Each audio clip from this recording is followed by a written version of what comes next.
Well, welcome, guys. Are we good to go, Brian? Thank you. Thank you to everybody for being here. Full room, which is cool. I just told the guys it was awesome to get out and coach football.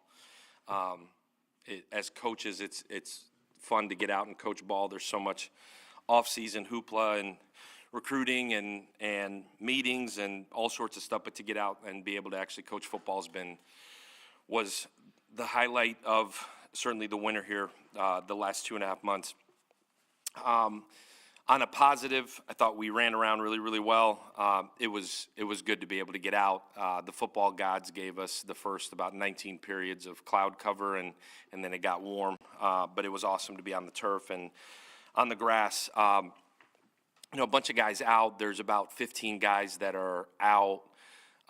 And we'll get a handful of those guys back here in the next couple of weeks. And then there's, I think, 12 that are going to miss all of spring. We had quite a few postseason surgeries. And so we're being cautious there. There's a ton of new faces, a ton of opportunity for guys to be able to go rep. But I think I've got 9 guys that started games last year that are out for the spring.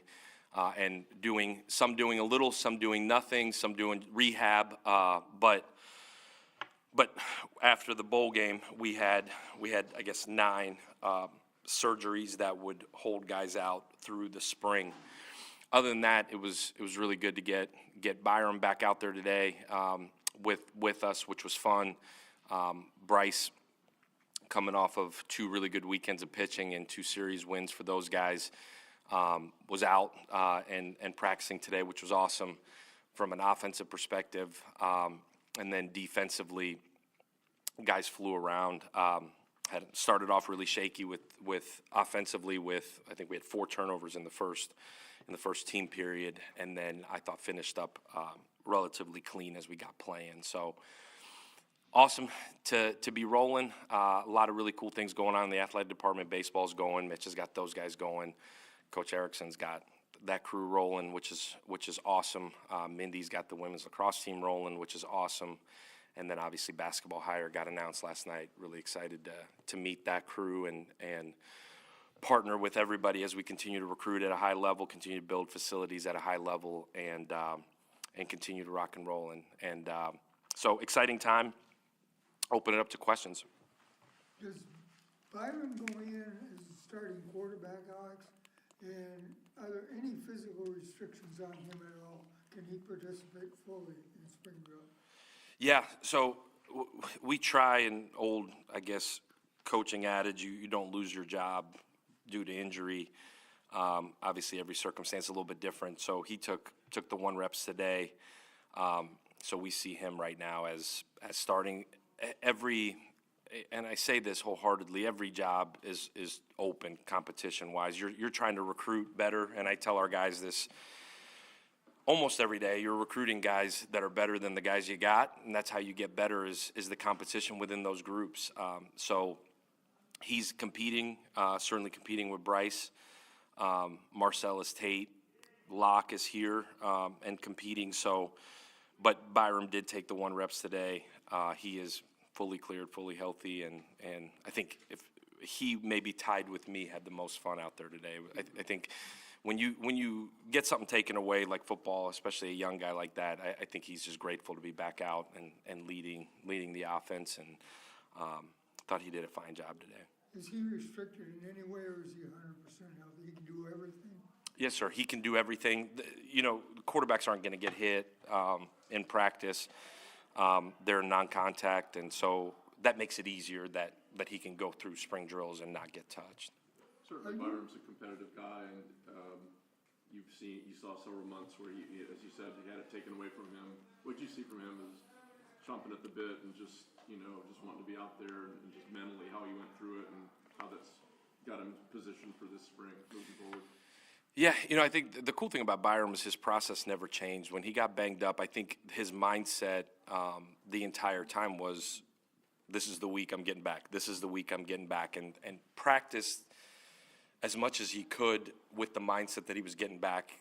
Looking back to the season, the last 5 games, dressed out, tried to go. The competitor in him obviously is one thing, but I think the fact that his process never changed in terms of how he prepared. There was just a rehab element to it that he was going through. I thought his energy was awesome today. Again, I think when you get something taken away, especially when you're young like that and you feel like, man, I'm at the pinnacle of my career right now where I'm just continue to grow and get better, and it gets taken away, especially a position like that where you're looked at as a leader in a lot of ways. I think for him, he was grateful to be out running, taking the field with the offense. It was cool to see. Cool energy. Depth-wise, where are you now compared to a year ago, and certainly far beyond your first year? Yeah, there's so many new faces. Obviously, a lot of early enrollees, transfers.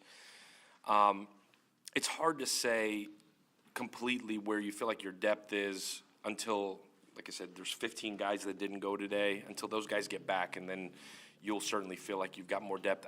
I think each position is individual, right? Like a spot like running back where you lost 3 guys that took 95% of the reps. You feel like, man, we got to develop our depth there. You got so many young guys, you got to transfer in there. You're trying to develop the depth. And then, you look at a group like receiver where you lost a lot of production with Sean, Michael Brown, Stevens. You replaced it with production, but how deep you are there, you'll know better in 14 practices. Group like the D-line where you didn't graduate a ton, you added to the group, you feel like you've got a bunch of depth. I think in the secondary, like Deshaun Rucker and Paco Austin both aren't going through spring drills, both had surgery. And you see Ben Knox and Platt and Bobo and those guys had, like, man, you're looking out there, you're like, man, we got some depth at corner. This is awesome. So every spot's a little bit different, but compared to year one, spring drills to now, you certainly feel like you're light years ahead. I think the guys being out and giving some opportunity to some other guys that, whether they've started games, whether they've played or they haven't, you're getting some opportunity for those guys to get real live reps with the ones and the twos, which a lot of guys hadn't had. But you certainly feel like you've got more depth. I think we'll have a much better idea as we get through spring how good the depth is, because there's a difference between just having a guy there and then having elite depth. But I think as a whole in college football, you turn on any podcast or radio show you want, everybody's going to be complaining about the same thing, that it's harder to develop guys, it's harder to keep young guys happy, it's harder to keep your twos healthy or happy. I think we're all fighting that. So you're trying to find creative ways to make sure a lot more guys are involved so that guys feel like they're a part of it, because if they don't, they're inevitably going to say they want to go somewhere where they can be a part of something. What can you tell us about Norton, your transfer from Charlotte? Yeah, Cartavius, man, it was awesome to see him today with a helmet on and going. A lot of our staff was really familiar with him, played at Iowa State, so Coach Gordon, Coach Gio, those guys had him at Iowa State there for a couple of years, and he was a guy that played a bunch early and was in a really deep room there. And good for those guys at Iowa State that they've got enough depth that a player his caliber really meandered around being a backup and a 3 and ended up going to Charlotte, and I think had full intent of staying at Charlotte, coaching change, and it worked out that he wanted to leave and look for an opportunity. I think our running back situation is really attractive when you can say, man, there's 3 guys that all played a ton, and all of that production's gone. It's easy to go to the portal and say, man, here's our situation. Like, whatever you think is going on, there's 3 guys that all started games that are gone. Come on. So really excited about him. I think the unique thing about C5 is the human being he is, the way he works. Incredible leader, wants to be a leader. It's rare you get familiarity like that in the portal where a young man comes in and knows people within your program already, and then comes in with 1 year left, wants to be a leader, has seen it done the right way, has been in a leadership role, and you put him in a room with a bunch of young guys, because the rest of those guys are really young, talented but young. And so to come in, get familiar, and then be able to go lead. Josh Seliskar in the same regard on defense for us. There's a guy that was a captain as a sophomore down the road here and comes in and gives you, one, instant ability to go play, but two, instant leadership, I think is priceless. And generally, you develop that within your program to be able to get a transfer. Cartavius is that way, and I point out Josh in the same breath defensively. If Archie doesn't start, are you at all concerned of losing him through the portal? I think you're probably concerned with your whole roster in that regard. I'd be lying to you if I told you I wasn't. We don't want to lose Bryce, certainly. I think for him, he understands there's still a ton of growth. I think he understands how quick it can come that you become the guy. And I think he learned that you've got to stay ready because there isn't a transition period where, man, let me get a game or two under my belt before I can go. I think that concern's real. I think it's always going to be real as long as college football is the way it is right now. And there's probably a new rule that changed here while we were at practice, but I certainly hope he doesn't. I think his success in baseball right now is probably helping him as well, but I'm proud of his growth and where he continues to come along as a leader. Speaking of Alex, speaking of Bryce, he was, he's in Hawaii starting a bowl game. 5 weeks later, he's on the mound. And if you could talk about how he's really, you mentioned his maturity and how he's really handled that responsibility multiple years here.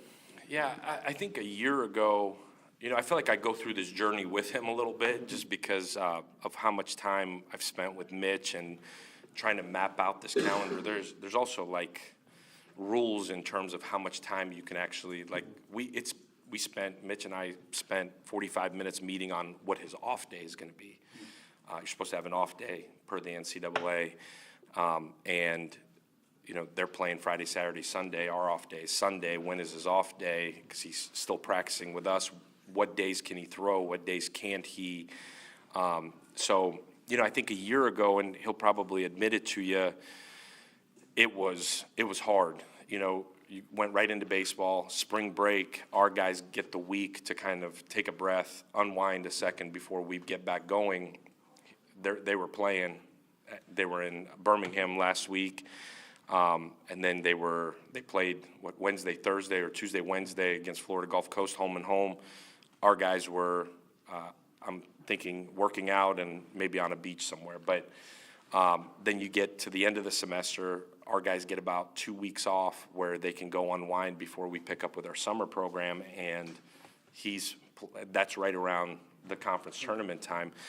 So last year we got to the end of June, and you could see just physically and mentally worn down. And so we've tried to do a really good job this year of really balancing what he's got to do for them in terms of, he went from being a starter early in the year to being able to come off out of the pen for them so that we can eliminate a day of pen during the week, strategically scheduling wise for him, and so that we could strategically practice him in football to where he can have the day before he pitches where he doesn't have to do anything.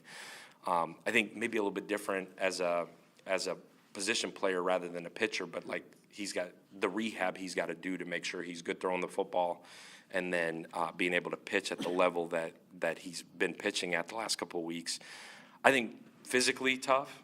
I think mentally for him a year ago, that was really, really tough. I think once you go through it a year, you kind of start to understand. But I think it's a lot. It really is. And credit to Mitch because he's done a really good job of managing him. I think the pitching coach, Coach Schlereth, has done a really good job of managing him during the week. And it seems to be like he's in a groove now coming out of the pen.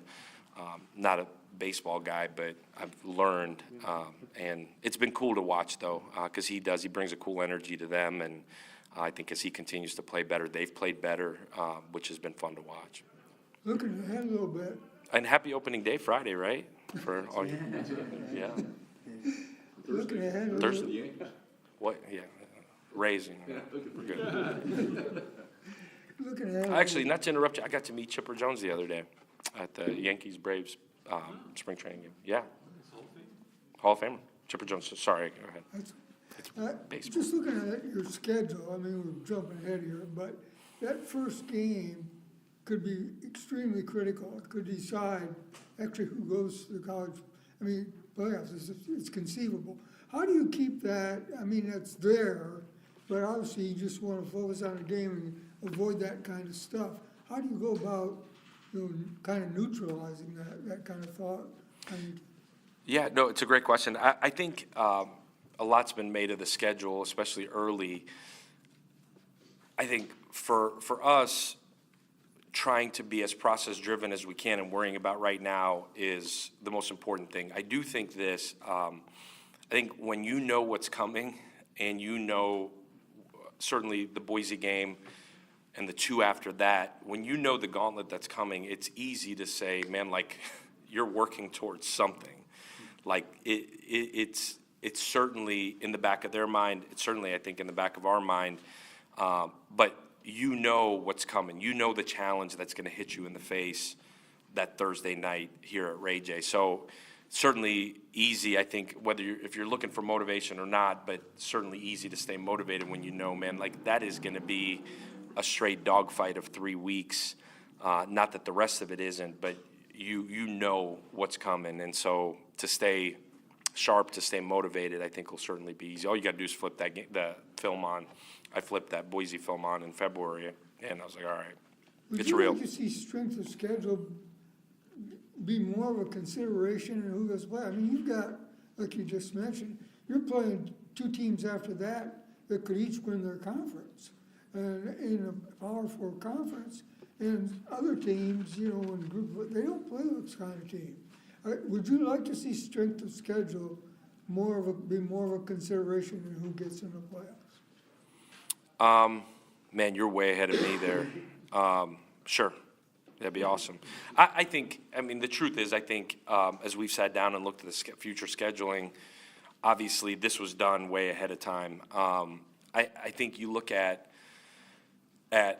before you went to a 12-team playoff, I think the truth of the consideration was the only shot you had in a 4-team playoff was similar to what Cincinnati did a couple years ago, where don't quote me on it, but I think they went to South Bend, beat Notre Dame, maybe went to Indiana, beat Indiana. I think you had to go get a couple of those wins on top of the league. I think UCF was ranked at the time. Like you were getting ranked wins on your schedule to give yourself a chance to get in the top 4. I think with a 12-team playoff, maybe not as critically important, but still critically important. I think for us to have a schedule like that, I think you figure out early where you are, who you are, and it's easy to sit here and say, well, we should be a playoff contention team. Well, here you go. You got a chance to play a team that had a first-round bye and was a top 4 seed in the playoff week 1.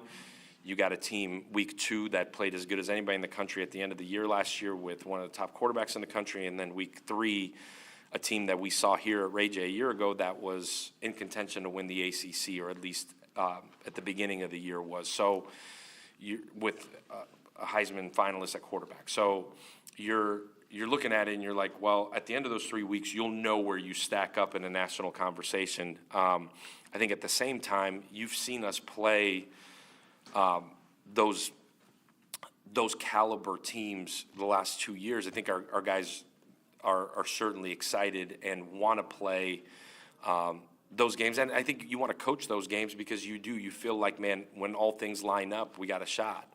And I think at the end of the day, that's all you want. Alex, would you be a proponent of, like Coach Prime has suggested, bringing a team in here and practicing with them a few days and scrimmaging against them, kind of like an NFL model? Would you like that?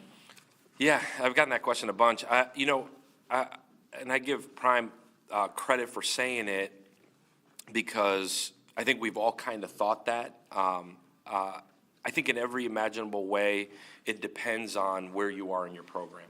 I think if you're in year 2, 3, you're healthy, I think, man, it'd be awesome.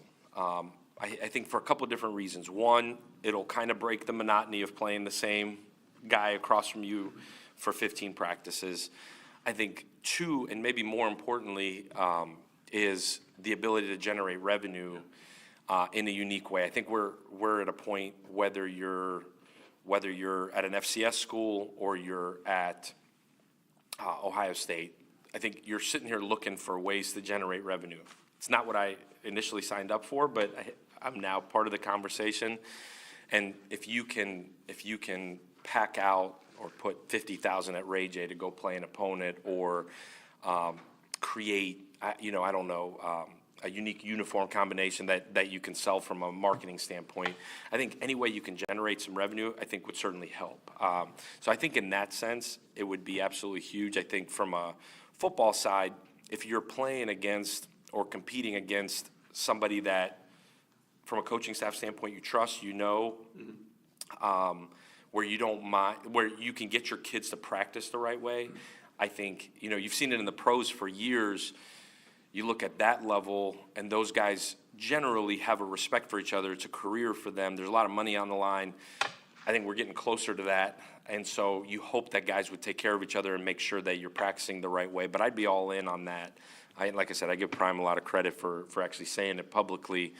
But I would be totally down for that. Get a practice, get 2 practices in, and then go be able to actually put fans in the stands and showcase what you've done here through the spring. I think if you're a program in year, like us, where we're in year 3, you feel like you've got a little bit more depth. You feel like you know who you are on both sides of the ball, where our coordinators are now both going into year 3. You feel like, man, there's a lot of benefit. I think if you asked me that year 1, and I would imagine if you asked Coach Prime year 1, Fran last year, I would imagine they'd be like, man, I don't know if that's really what I want to do. I think you want to learn more about yourself and continue to build. I think in year 2, 3, 4, I totally see a lot of benefits to it. More benefits than negatives. Some programs are moving away from the spring game model.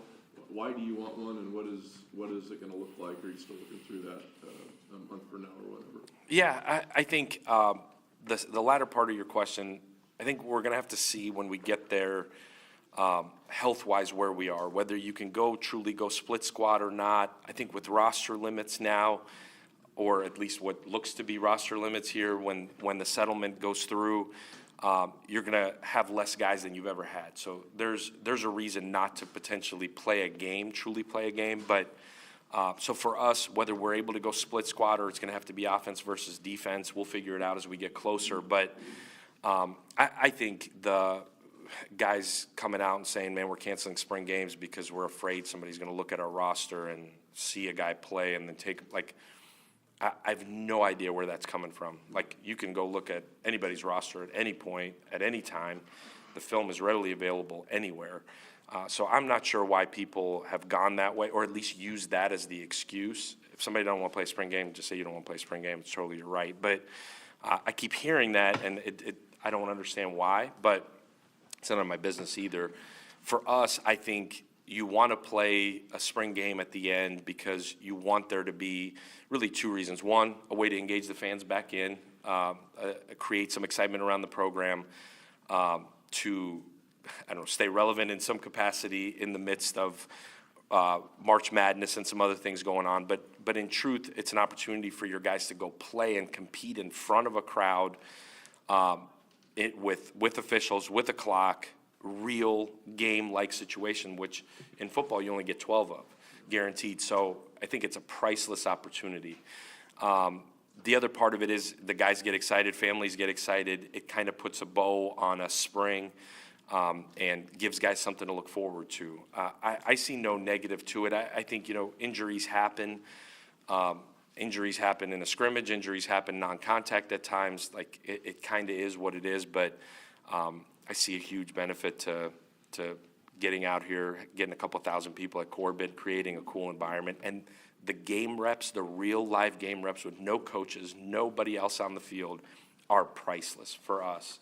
And maybe if we were in year 10 and we just had bank reps and we were crazy deep, maybe you think otherwise. But for me, I think it's really, really important to continue to do so. Coach, what's been the experience so far working with Cody Burns, who came over from New Orleans Saints? Yeah, so Cody and I go way back. This is the 3rd time Cody and I have gotten to work together. I got to meet Cody on the road. He's actually from right down the road from my wife's from. I've kind of seen Cody. I remember Cody coming out of high school, watch Cody from afar as a player, and then watch his growth in the profession. And so got a chance to work with him for about 2 weeks down the road here in 2020, and then had a chance to work at Tennessee together. I've always really adored the way Cody goes about his business, the way he handles his players, the relationships he builds with his players. And honestly, in a room, in an offensive room, the wealth of knowledge he brings, but also the way he goes about his business. It's the same person every single day. Professional, really, really valuable from a scheme standpoint. He's kind of lived some different lives offensively. He's kind of done it all. We got a year together at Tennessee, and then he had a chance to go to the Saints. I think that was really eye-opening for him, both schematically and also what that levels for. That's like my go-to of, man, like, did you guys do that? How did you guys do that? What did you see in this case, in that case? So it brings a wealth of knowledge. I think for him to come back to college, it's like I kept watching him today. He's like just juiced up to be able to go coach football again. But it's been awesome. I trust Cody. I think he's fit really well into that room. The players love him. I think our offensive staff has really grown to love him. A bunch of the guys in that staff room have worked with him before. But I think from an assistant head coach standpoint, he's added a lot of value for me. Just coming in 2 years in, and kind of seeing things operate, the trust factor we have together. He'll come into my office and say, man, like, have you thought about this at all? Or have you thought about that? So it's been priceless for me. Really, really fortunate that he chose to come. Coach, you have your pro day tomorrow. Sean Atkins is one of the guys who will be out there. What have you seen in terms of him preparing himself for this opportunity to get to the next level? And what do you think about his chances to get up there and show what he can do in the pros? Yeah, he stayed in Florida, worked out in Orlando here in preparation. So he's been around. He's been back and forth a little bit. I think Sean is obviously really close to my heart just because of the story and what he's done for us for 2 years. I've talked to a lot of coaches, talked to a lot of GMs. The questions are all the same. Like, what's the 40 going to be? I tell everybody the same thing. I think similar to high school recruiting, just turn the film on and look at the production. And look at the production in the big games, in the games against the best competition. He's just a competitor. Like, he's a kid you feel like that he goes to a camp, whether he gets drafted or not, goes to a camp, he's going to be hard to cut. Return value, other things he can do on special teams, catch everything, he's fearless. Third down value, the ability to get open. You'll have knocks, man, size, speed, whatever you want to knock, but he's found a way to come here, pay his own way, and get on the field, and then become irreplaceable. And so I think whoever ends up taking a chance, be a hard guy to say, man, like, we're not going to keep this guy around. So it'll be fascinating to watch his journey. You touched on his story, and if he makes it at some point, the pros will say, wow, this guy's a fantastic story. I mean, they'll retell it. So after living it, how would you express to everybody just what is the core of this story? What has inspired you about it? What, if he goes on and this story's retold, what will people fall in love with all over again with this guy? Yeah, I think anytime you get a walk-on that becomes a record setter or all-conference type player, it's like, man, how did that happen? Like, what'd you miss? But I just think from when we got here and he's running food at Meat Market to the conversations we had on the field of like, hey, dude, you got to stop working until midnight here and actually put your time in, and then having the ability to watch him grow. And I think the growth, more so himself believing in himself and the confidence and just seeing a guy continue to get better and better and better, coming from a situation where he was paying his own way and nobody thought much of him. And even the 38, that's what they gave me when I showed up. You got guys, you're negotiating numbers on top of NIL amounts, and here's a guy that got handed 38 and continued to want to wear 38, reminded him of where he came from. I think anytime you get a cool underdog story in the craziness of what college football has become, I think it's easy to catch on. Thank you, Coach. Thank you, guys. Appreciate y'all. Appreciate it. Opening day, you said Razor Thursday? Razor Friday. Razor else is Thursday. I thought they redid the stadium. Yeah, all the, Looks nice. yeah, it really, really nice. I told them you were going to throw a 98. 98? I can, okay. Okay. You're going to throw out the first pitch at Steinbrenner on Friday. So Bryce, how would, you did this last year, but just how would you express what your life is like right now between these two worlds you're living in? So really the difficult part started today, like having practice in the morning, and then I gotta go to practice at 2 o'clock today, and then coming back for meetings later. So, I mean, I feel like I'm a lot more prepared this year. I know what I have on my table, so I know what to do to prepare for it. I know how to keep my body in the right place so I can execute on the football field and on the baseball field. Is it more physical or mental that you have to kind of grind through? I would say this year is more physical. Last year was mental. Just kind of not trying to put my head in two different spots. Just like staying where I am right now, getting what I have to do done right now, and then worry about practice when I get there. What is the biggest challenge, Bryce? Is it time management, or what are you looking at there? I would say USF does a great job with time. Like we just had practice early this morning. Now I have about an hour or two before I go to practice. So I would say just the physical part, trying to keep my arm, not sore. It's going to be sore, obviously, but trying to keep those recovery days at a max, really.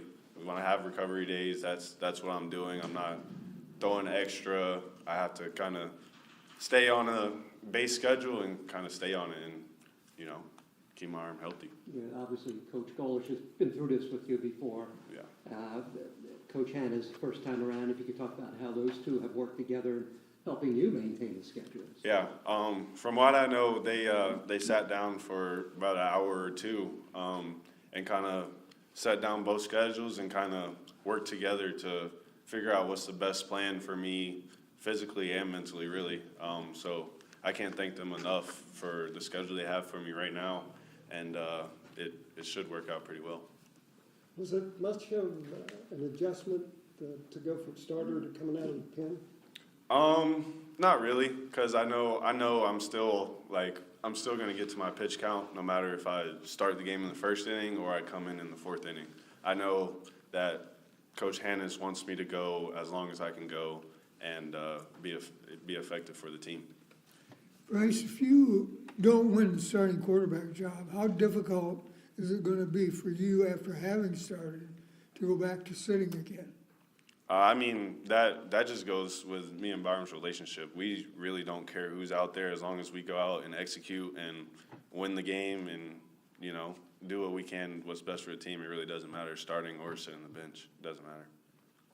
Bryce, just give me a sense of your routine. How difficult is it to manage two sports, especially this time of year?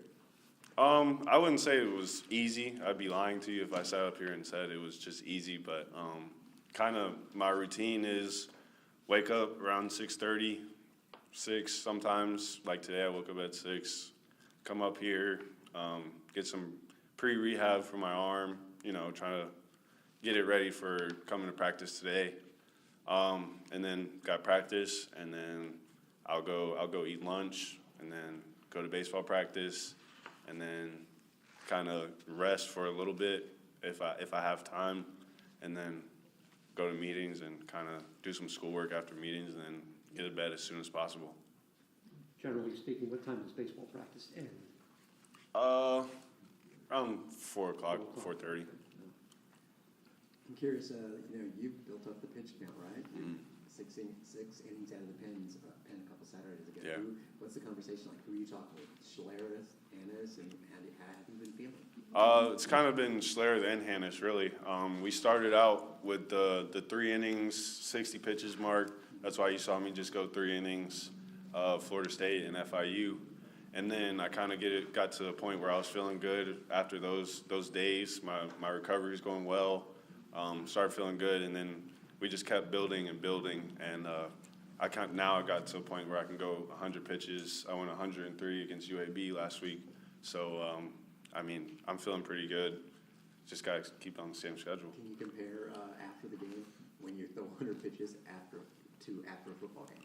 A lot of people look at me crazy when I say it, but it kind of feels the same. Like after a football game, you're more bruised and beat up. After a baseball game, you feel probably every muscle in your body just tight. your arms sore, elbow, calves, hamstrings. So it's kind of like, it's still a full body workout. So you kind of feel the same, it's just different parts, bruisey or sore. You spoke of you and Byram's close relationship. Does he look like the Byram of old now? Oh, he looks, 10 times better. He's probably 235 now, running at about 22 miles an hour. So it's a freight train. It's kind of scary.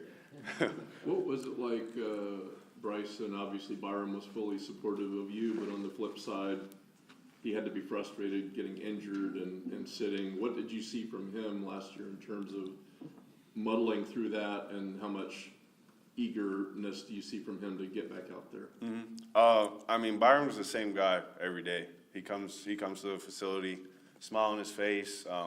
You can't really tell which day that he's having a bad day. You just know he's got a smile on his face and he's going to attack everything he does to the best of his ability.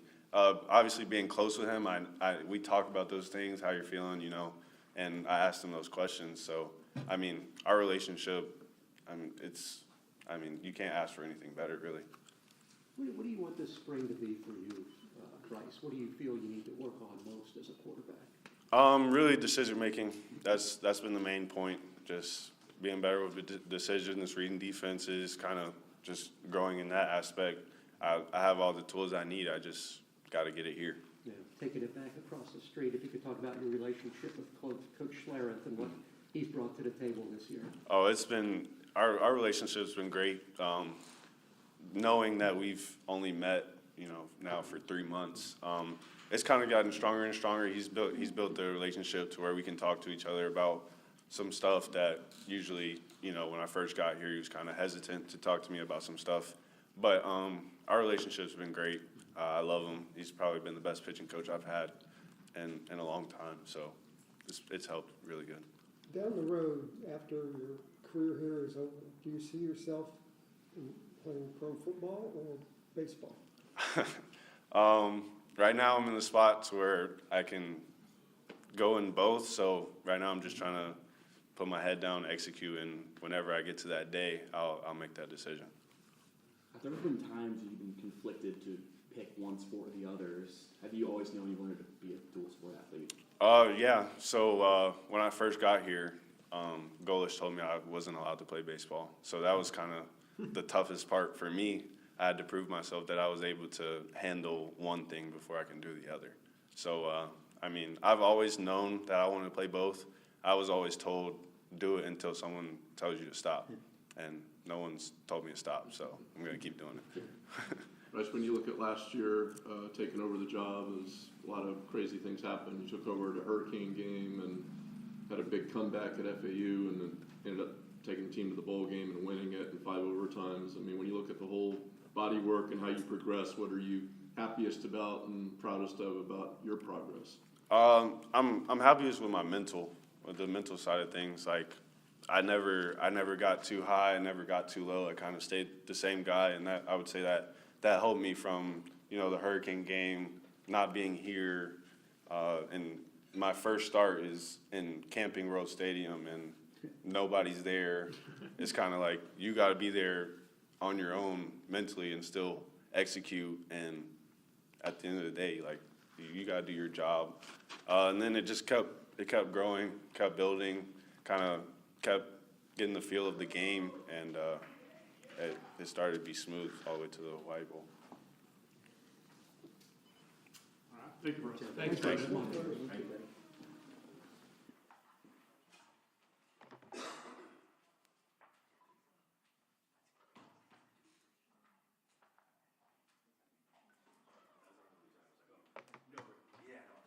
going on? How y'all doing? So how'd it feel to be back on old field today? Felt good. Felt great. Excited to be back out there with the boys.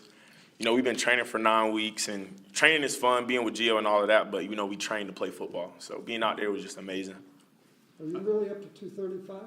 Not anymore. No, I'm down to 228 now. Okay. Yeah. When you look back at Coach Golesh's first spring, he talks about, just trying to keep guys healthy, teaching a million things, finding out who the leaders are. to where you are now, what is it like now that, you know, that's a lot different than the last two springs even?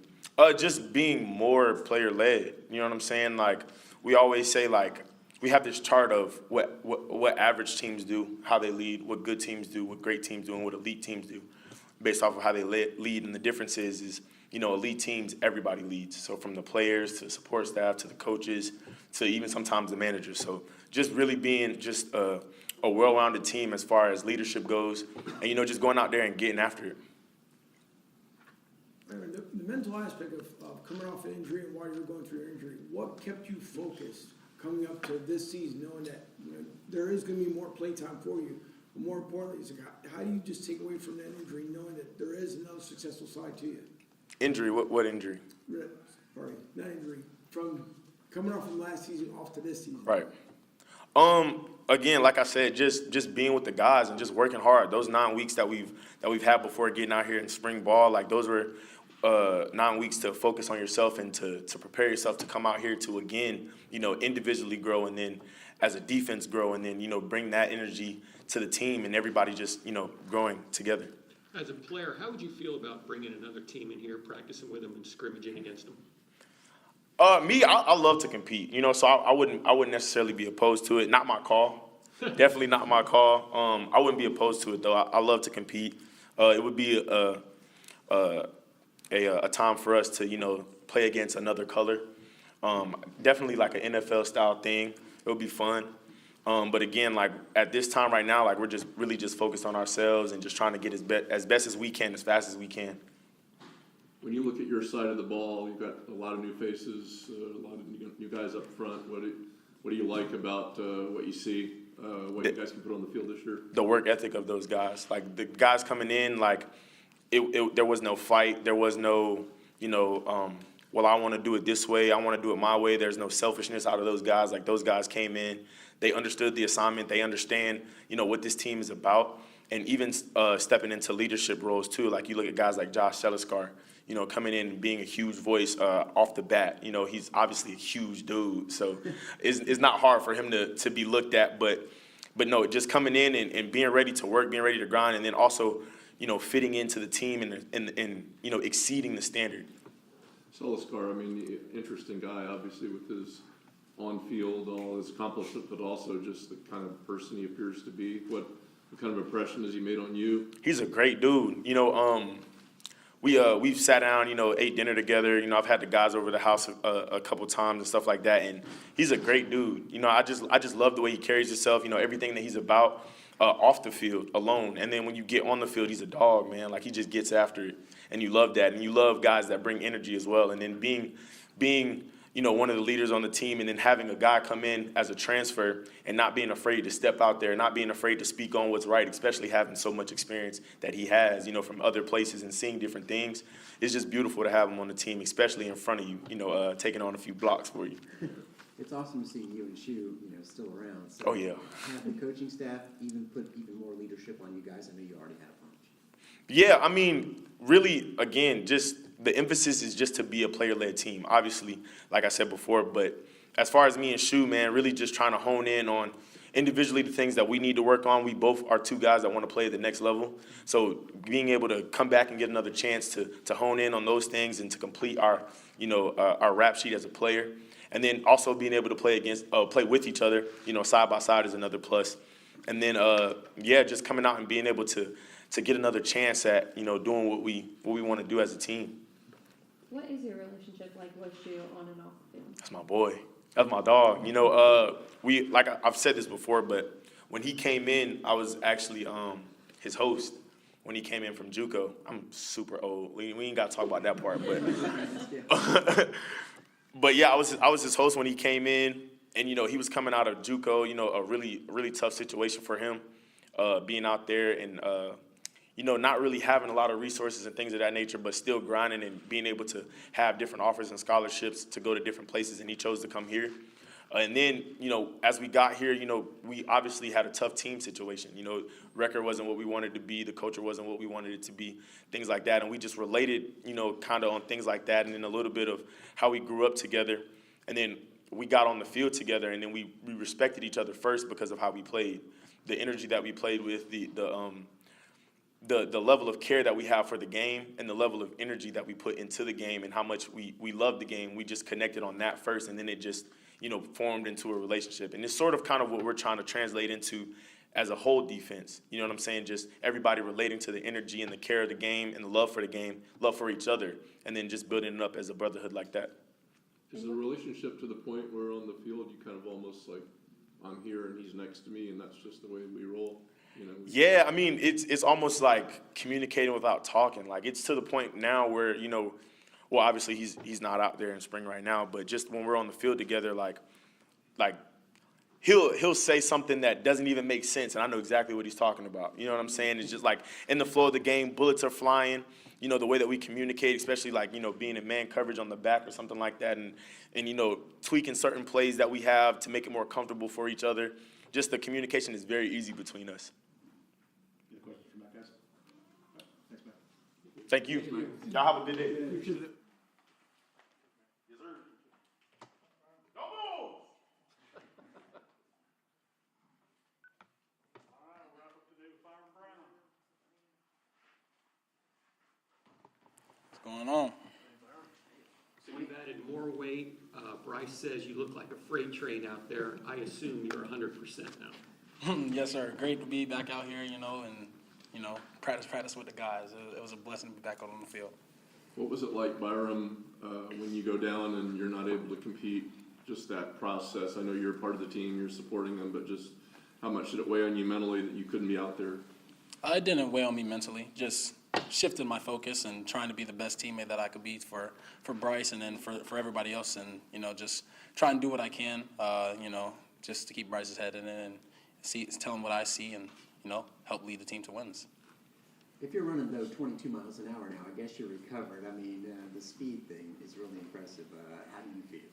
I feel great. Just like I said, great to be back out there and practicing with the guys, and it's just a little kid feeling back out there today, like just back playing ball. When did you begin to feel that you had moved beyond the injury, What do you mean by that? that you were back 100%? I'd probably say, man,